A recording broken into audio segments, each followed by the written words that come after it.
Okay, look, I think we'll start and get going. My name is Scott Mathieson, and welcome to this infrastructure jobs working in New Zealand webinar. Wherever you are in the world, good evening or good afternoon. For us, it's good morning. It's 9 a.m. here in Auckland, in New Zealand, and we're delighted to have you on board. I'm going to introduce you to our panelists, but first I'd just like to say, look, congratulations for being here. We've been doing this for 20 years and seen countless people move from all around the world down to New Zealand, and we love doing that. There's a real passion that we have about that. And part of that is because we're changing people's lives, literally. So just the fact that you're here on this webinar and you're thinking about moving, you're brave enough to take that first step, because it's a massive step that will create so many opportunities. It's not going to be all smooth, of course, but for people who migrate, generally speaking, they are really, really, really happy with their move. But it's very brave. You're unplugging yourself from your existing life onto a new life. So the fact that you're here, we just want to acknowledge that. We really understand it's a brave move, and we hope that today will be a very concise 30 minutes that will give you a whole lot of information that will allow you to make decisions on your next step. So as I said, my name is Scott Mathieson. I'm the founder of Working In, and today I have two expert panelists in the immigration space with me. First is Nassim Lalehzari, who heads up our immigration team in Auckland. Nassim, can you introduce yourself, please? Yes. Hi, everyone. Firstly, I hope you can hear me. Sorry that it might, oh, that's good, brilliant. So my name's Nassim. I was born in the States. I grew up down here in the Southern Hemisphere. I've studied law at the University of Western Sydney, and I've been a licensed immigration advisor at Working In for 10 years. I think it's important to note that I am licensed. A big part of your migration journey to New Zealand will be working with people like myself and the other licensed advisors in the team. Licensed immigration advisors are given the authority or the ability to provide immigration assistance and advice through the IAA. Now, for those of you that aren't familiar with what that might be, the IAA is a government authority. It's called the Immigration Advisors Authority. And as part of becoming licensed, they check that, one, we know what we're talking about, that we have the right skills, and that we're ethical and professional and all the rest of it. Now, the other thing to know is that as a licensed immigration advisor, I'm bound by the Code of Conduct. So that means for anyone that uses our services, they're provided a certain level of protection that relates to the kind of advice that I provide, that it is accurate, and if it's not, that you are entitled to seek remedy, I guess, by making a complaint. Obviously, I don't want that. It's not good for my reputation or business. And the other thing that's important to know is that licensed advisors that take any funds in advance are required to put that money in a client trust account. So with all of the assistance that we provide, that's another level of protection that you are provided with as part of your migration journey to New Zealand. I'm sure Paul will tell you a little bit more about the actual journey and what else that might provide. But I guess a big part is to know that from a legal point of view, all of that's taken care of and you don't have to worry about it. So just that's a little bit about me. Obviously, I studied law and I like the rules. So over to you, Scott. Thank you, Nassim, and very valid, very, very valid points actually around advice and your protection. And behind my shoulder here, you can see some of these certificates, which are some of the certificates of the licensed advisors that we have in our office here in Auckland. Yeah, so as Nassim said, she's our legal person. Paul is also a licensed immigration advisor, but he comes from a different, more experiential route.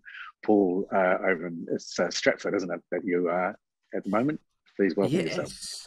Yeah, Stratford upon Avon at the moment. So yeah, my name's Paul, and I moved to New Zealand back in 2003. It was an unusual move. I wouldn't recommend anyone moving the way that I did, with the BBC filming the whole thing. But it was a journey, and you know, like most of you on here, I think we're at a stage in our life where we thought, you know what, there's a whole world out there.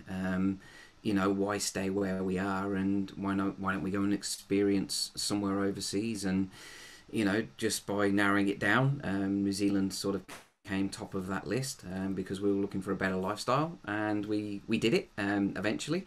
It wasn't easy.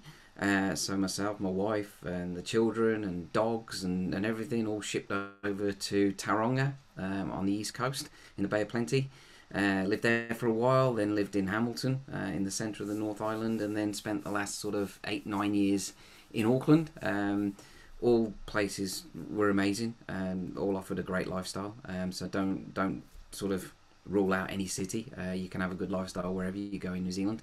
And currently, just at the moment, back in the UK, I need to be here right now for a short period of time. And, we'll get back to New Zealand as soon as I can.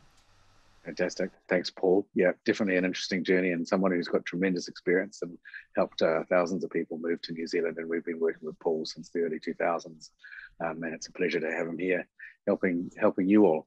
Okay, so let's just get down to the business end of this webinar. We've only got 30 minutes, and we want to pack as much as we possibly can in. Forgive me if I'm talking quickly, but I'm just excited that I can get as much info in for you. Okay, so here we are in Auckland. I know a lot of you might be thinking, I want to migrate to New Zealand because it's COVID free. I'm actually saying that's not a reason to migrate. The reason to migrate is for other reasons, for the lifestyle, for the opportunities, for a new life. COVID is short term in terms of the bigger picture. However, it is fantastic to be here where we don't have COVID in the community. We aren't wearing masks. We can go to football games and rugby games and concerts, and that's awesome.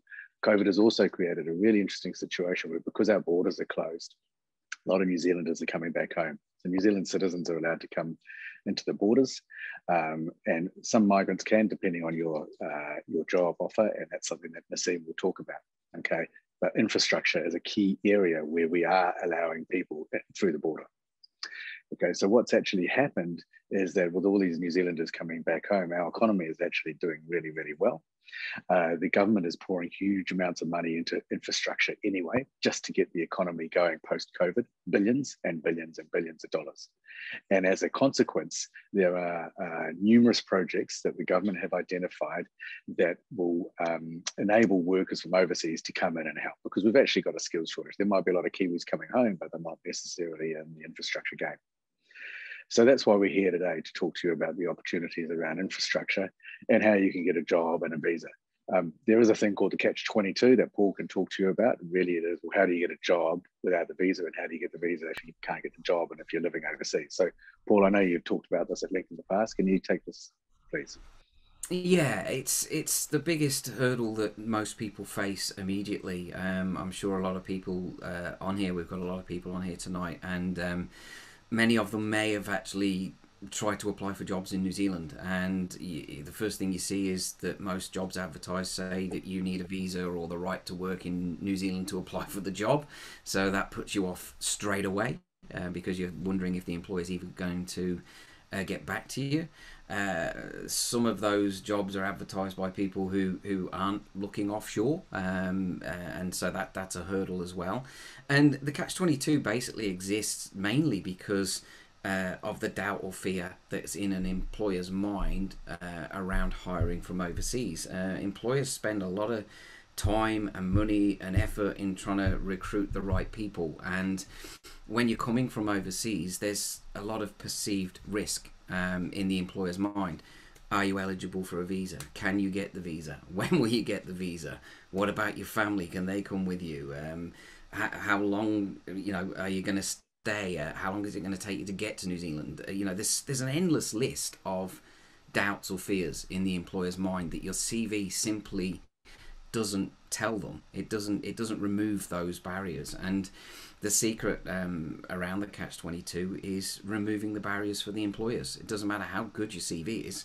If you're not removing the barrier that the employer's got in front of them, it's very difficult for them to move forward. And it's obviously, as you know, Scott, a big part of what we do is trying to remove those barriers.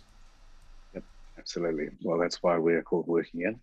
And that's why we're based in Auckland, because we are in front of employers who need skilled people. And look, some of our, just to give you an idea, some of our engineering consultancy clients, one right now today has 42 vacancies, another has 90 vacancies. In January, they only had 46, so they've doubled the amount of vacancies in 2 months. And now I'm in consulting space, so you can see that there's a lot of early projects, early project work going on, but just nobody to do that job, or not enough people to do that job. So Nassim, if I can just swing over to you, can you just explain the visa process, the different types of visas, because there's a work visa and there's a residence visa, and you know, how do we know if people are eligible? Can you outline that for the audience, please? Of course. So in New Zealand, visas are categorized as temporary or residence. So for most of those of you that would be coming to New Zealand for a job, you'd obviously check to make sure that you qualify for residence, but because of processing times, and this unfortunately isn't unique to New Zealand, it can take a long time. And you obviously need to arrive to take up the job that's on offer. You know, employers aren't going to necessarily wait a year for you to come and start. So what happens is that we then initially start with the lodgement of a temporary visa. So the temporary visa might be under a different sorts of policies. It'll depend on the specific job offer, the location of the job, and also the role that you're going to be filling. So for most people, it would be an application under the Essential Skills Work Visa Program or policy. And as part of this application, the employers, you know, obviously desperate to fill the role, they've looked locally, they haven't been able to find the right person, and that's why they've gone and looked at an overseas candidate. And for example, you've been offered that job. When these visas are issued, they're normally issued for up to 3 years. And as part of having that visa issued, you'll be able to support the visas of your partners and children to join you here in New Zealand as your dependents. Now, the great thing about those visas is that it entitles you to public health cover here in New Zealand, which is a great special benefit for those of you that, you know, are used to the NHS and all of that offers, but also importantly that your children will be able to attend school as domestic students. So that's the temporary process. And then obviously residence is on the basis of your skills, and people are ranked and given points for different criteria. Maybe you have a specific qualification that's automatically recognized from a university. They'll give you a certain number of points for that. You'll get points for your work experience and all these other things. What's important to know is even if your qualification isn't automatically recognized, we can go through a process and have your qualification assessed so you can claim those points. So it's all about all of the different policies will have some things that are easy to meet, and then there's other bits that might require a little bit of work. We'll work with you so you can meet the requirements and criteria. Now, the other thing to note is that what I'm describing is what would be business as usual, taking COVID out of the equation. Because we currently have COVID around the world and the New Zealand borders are closed, we have another step that's even before these applications, which is a border exemption process. Now, for those of you that are in the building and infrastructure space, great news, lucky you. There's a whole list of projects and roles that mean that you can qualify to come in while the borders are closed.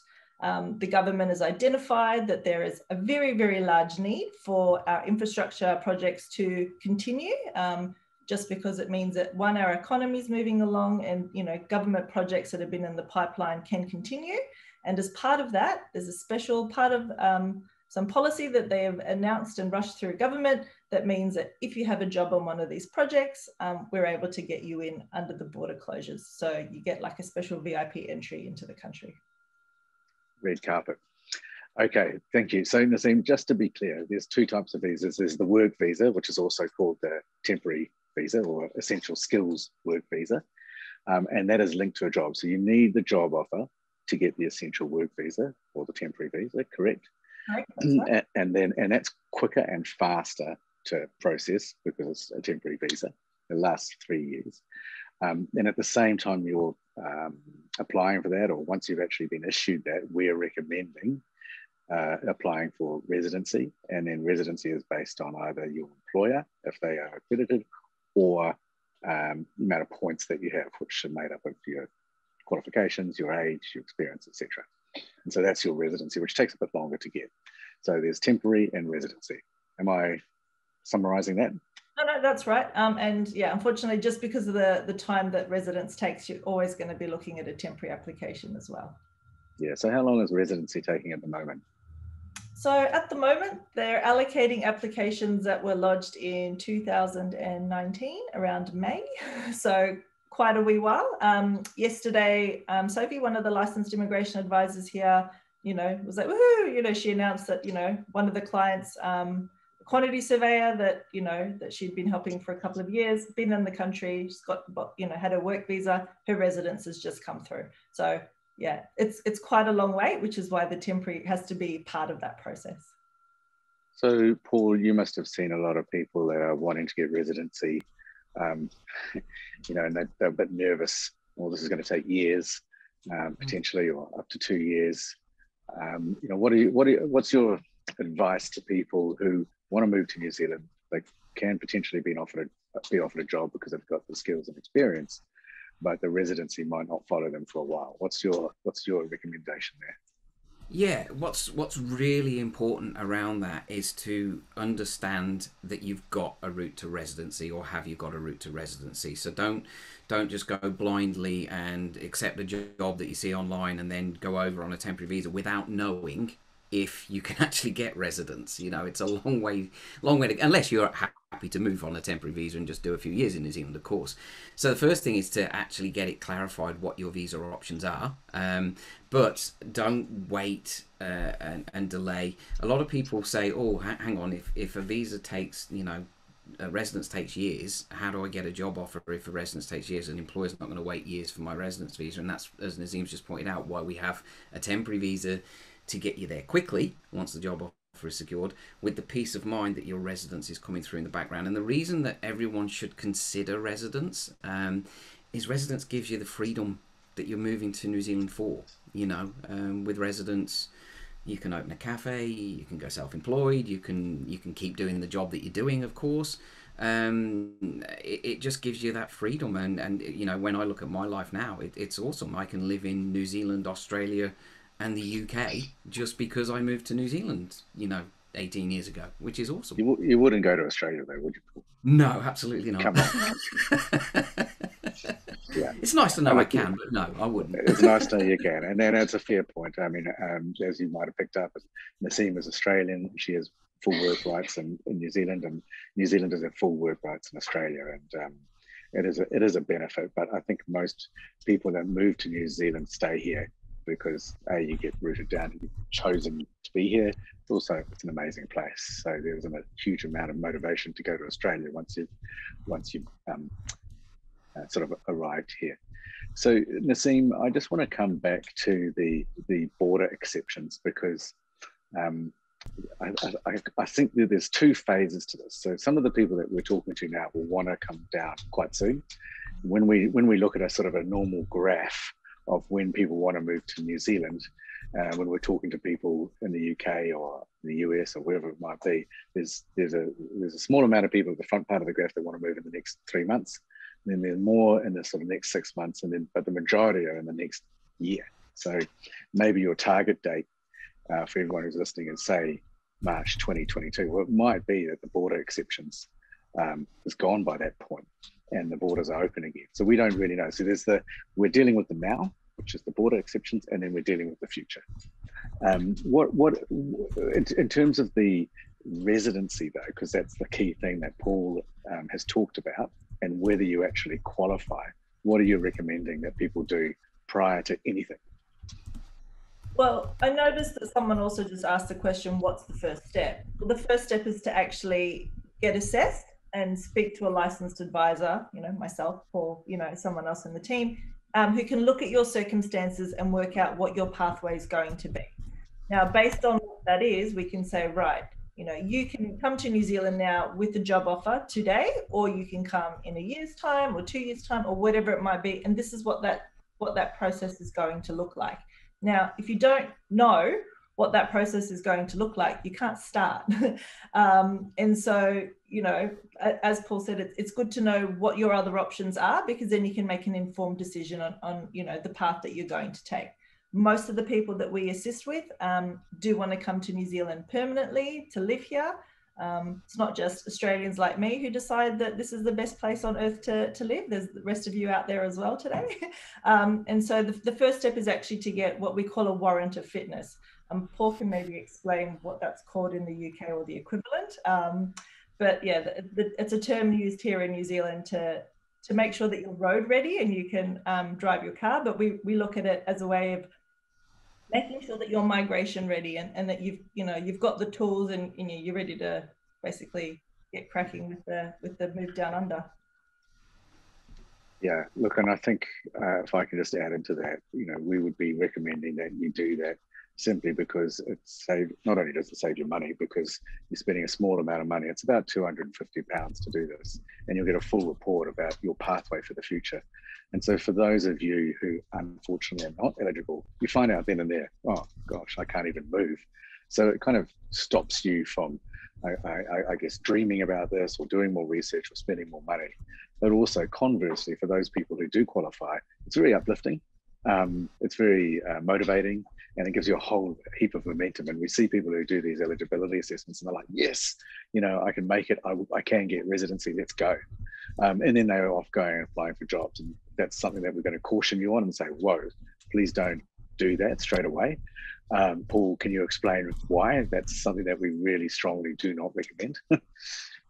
Yeah, definitely. I mean, it's one of those things of doing EOIs and things like that, and getting things in the wrong order. It just doesn't work. It's a waste of time. As Nassim just said, a warrant of fitness is exactly what it sounds like. It's us basically checking out your fitness or your ability to be able to move, but not just that. It's actually checking out to see if we're a good fit for you as well. Can we add benefit to what you're trying to do? Can we remove those barriers that are there that prevent people from making the move? And the warrant of fitness is very much looking at that. So it's our recruitment team looking at you, it's the visa team looking at you, it's me looking at you, and looking at all the family and everything else, and getting that real big picture, and then narrowing it down and going, right, here's a route and this is what you do. So don't, I say to people a lot, at some point you've got to sort of get off the wheel of going round and round in circles on the internet and do something to make this happen. The thing that you do is a warrant of fitness. And as you said, Scott, for a relatively small investment, you're getting put on track, and for virtually everyone we work with, I mean, everyone has to do one. It is the catalyst. It's the thing that starts them making the move. If they didn't do the WOF, they probably wouldn't be in New Zealand right now. And I think the other point really is that employers here, it's kind of what you said right at the beginning of the webinar, Paul. If you as listeners out there can imagine yourself as an employer, you want your overseas candidate to be as ready as possible, as absolutely possible. So what we do is we bring you all up to a point where we're ready to lodge your visa. The caveat being is that you don't have a job offer. As soon as you get that job offer and it matches, then we can lodge. And it gives the employer a lot of certainty. Oh, okay, well, this person isn't going to be that far away. Working in, have done the visa, they're ready to go, boom. So what we're saying is don't apply for jobs too early in the process, because let's say you apply by yourself through Seek. And then 5 months later, we say, hey, listen, we've got this person. We've taken them through the visa process and they're ready to move. And they'll say to us, oh, we've already got that person on our database. And we're like, we can't help you. At that point, we've become inert effectively. So it's really important just to hold back. If you're concerned about whether your skills match what's required here, whether your specific skills will be in demand, contact us directly, send us your CV, and we'll give you a fair appraisal. Better still, we'll do this, the Warrant of Fitness, and give you the whole picture, and that will determine whether you can actually change your life, because that's what this is all about. Okay, so look, it's 9:26 a.m. here in Auckland. 4 minutes to go. Nassim, can you just give us a wrap up from your perspective, and also next steps, because we are doing a workshop, right, which is a little bit more detailed. Can you just wrap up, please? Sure. I just wanted to reiterate how important it is to get that Warrant of Fitness and to follow the process that Paul and Scott have just outlined. As part of my job, I'm talking to employers on a day-to-day basis. I'll be talking to the recruitment team, and a big question is, when can this person migrate? by having all of that information about you and understanding where you're at in the process and whatever, you know, the timelines are that have been issued by government at whatever stage in the process we are, we can provide that advice and we can then manage that process better and ensure that it's as smooth and as, I guess, bump free as can be. So what we'll be doing is inviting everyone that's here today to a workshop specifically related to the infrastructure industry and what that process would look like for you as part of your migration and job journey. Please keep an eye out for those emails. I think that comes out shortly after this webinar. It is important that you get as much information, that you have the right tools to make sure that you're taking the right steps and you're not sort of cutting yourself short by doing things back to front in New Zealand, just because we're a small country and things do happen slightly different here to the rest of the world. Yeah, thanks, Nassim. And on that workshop, by the way, we'll have Hilary Bonham, who is our infrastructure employment specialist. So it would be worth joining that to hear Hilary and what she has to say around the employment opportunities, and also a contact here in Auckland, which makes life a little bit easier for wherever you are. Paul, 2 minutes. Yeah, 2 minutes, so dead quick. Yeah, the workshop, just so people know, that is the next step with us. Basically, I'm going to do this workshop. It takes usually an hour or so. It's all online. Register for it even if you can't make the time, because we will send you a recording of it. It's really important. There's no one else doing what we're doing on these workshops. It really is a deep dive insight into how to make this move work. And at the end of that workshop, or all the way through that workshop, you'll have the option to get a warrant of fitness with us, which is that first step to actually do it. But by the end of that workshop, you'll have all the information you need so that you can decide that you're going to move forward. And because, you know, that's what you need right now. So that workshop is going to give you that information. It's packed with information. So yeah, this is like a snapshot of a workshop. Thanks, Paul. So just to quickly summarize, first of all, again, I want to say congratulations for just being on this webinar and even considering moving to New Zealand. We know it's a brave step. Luckily, you're involved in infrastructure, construction and engineering, which is in demand and will be for the foreseeable future. So there are jobs available, but please don't apply for jobs yet. Get your ducks in a row. Make sure you do your warrant of fitness. Make sure we understand from a visa perspective that you actually meet the eligibility requirements for New Zealand, especially around residency, because you want to know that that's your future.